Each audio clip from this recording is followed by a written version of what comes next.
व्यक्तीचा मी कोणाचं नाव घेणार नाही, परंतु 100% या ठिकाणी महायुतीमध्ये दगाफटका झालेला आहे आणि महायुतीचे जेवढे घटक होते त्यांनी ज्या अपेक्षेने आम्ही त्यांच्यावर विश्वास ठेवला होता ते मतदान त्या ठिकाणी झालेलं नाही आहे।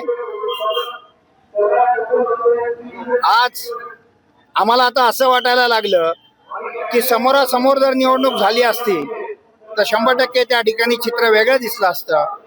मी माघार घेतो, मी तुमच्याबरोबर आहोत, आम्ही त्या ठिकाणी प्रचार नाही करत आहे, दिशाभूल करण्याचं काम केलं आणि केसानी गळा या ठिकाणी कापलेला आहे।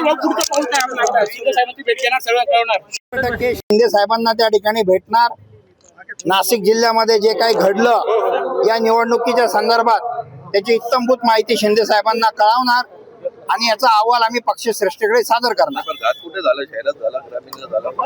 आता हा संशोधनाचा भाग आहे, आत्ताच्या मिनिटाला आपण त्याचं अनालिसिस करू शकत नाही, परंतु अनालिसिस करणं गरजेचं आहे आणि कारण भविष्यामध्ये पुढे अनेक निवडणुका आहे आणि असाच जर विश्वासघात सातत्याने जर होत असेल तर कदाचित हे बरोबर नाही, असं मला एवढं आपल्या माध्यमातून सांगायचं आहे।